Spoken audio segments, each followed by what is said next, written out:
ذرا باقی خبروں پر بریک لگاتے ہیں، لیکن ایک ایسی خبر جس نے جہاں خطے کی عوام یا پورا ملک ابھی ایک جنوبی کشمیر کے اندر ہونے والے افسوسناک واقعے سے باہر نہیں نکلا تھا کہ ان 2 ہفتوں کے دوران ہی ایک اور افسوسناک واقعہ وادی کشمیر کے اس علاقے میں پیش آیا جہاں پر شاید اس طرح کا کوئی انسیڈنٹ ہوگا اور شرمناک اور تمام لوگوں کے دلوں کو جھنجھوڑنے والی کوئی خبر دیر رات گئے اس علاقے سے آئے گی، یہ ہم نے کبھی دور دور تک نہیں سوچا تھا۔ وادی کشمیر میں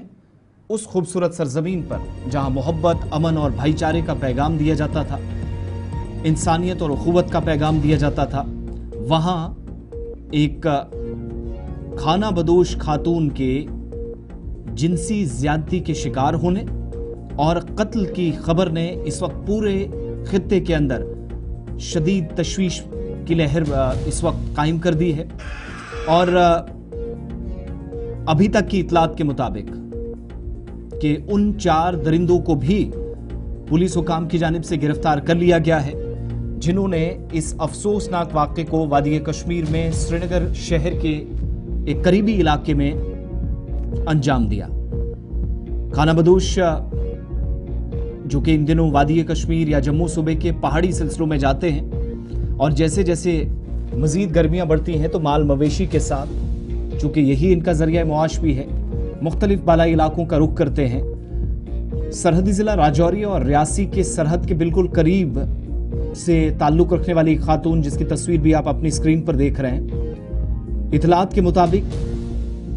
یہ اپنی ڈھوک کی طرف یا بہک کی طرف رواں دواں تھے اور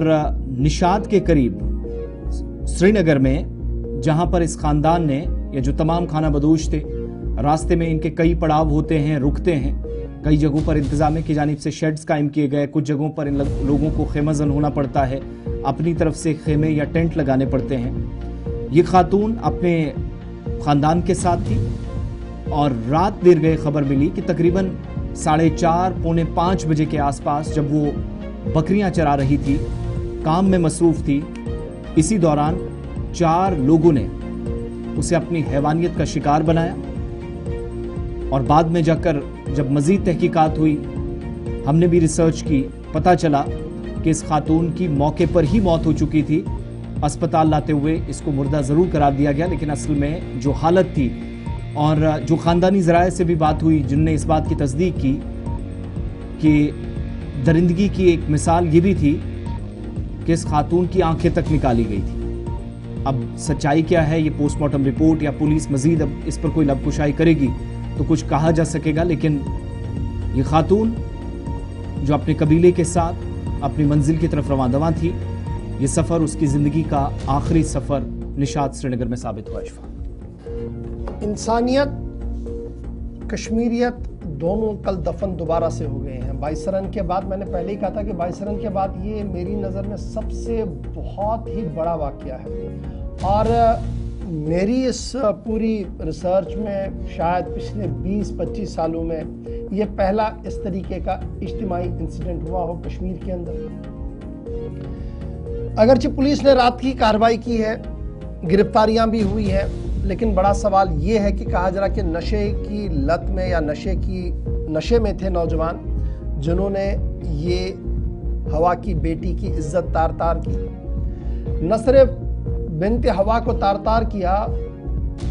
بلکہ اسے موت کی آغوش میں سلا دیا۔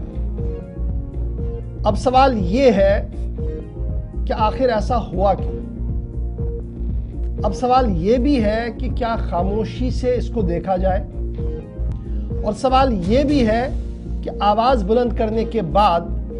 حکومتی اداروں پر کتنی بڑی ذمہ داری ہے، کیونکہ آج ایک بہن، ایک بیٹی، ایک ماں ہوس کا شکار بنی ہے۔ اب اگر اس پر آواز نہ اٹھی تو کل یہ دستک ہمارے گھروں تک بھی پہنچ سکتی ہے۔ کیوں؟ شراب، ڈرگز، جو ہم لگاتار کہہ رہے تھے کہ کشمیر اڑتا جموں کشمیر بن چکا ہے، اس کی ایک چھوٹی سی جھلک کل ہم نے دیکھی جب ہوا کی بیٹی کی عزت تار تار ہوئی اور اسے نیند کی آغوش میں سلا دیا گیا۔ امید ہے کہ سول سوسائٹی، آئمہ اور سیاست کے بنا اس پر کام ہو، عملی اقدام اٹھائے جائیں اور دیکھا جائے کہ آئندہ اس طریقے کی وارداتیں نہ ہو، عزت نفس کسی کی پامال نہ ہو، اس کے لیے حکمت عملی کے تحت کام کیا جائے، ترتیب دیا جائے، اور لیٹس ہوپ سو کہ آج عملی طور بیانوں کے بغیر عملی طور پر کوئی قدم بھی اس پر اٹھایا جائے۔ تو چلیے جی، یہ تو تھی وہ خبر، الفاظوں میں سمیٹنا اس کو کافی مشکل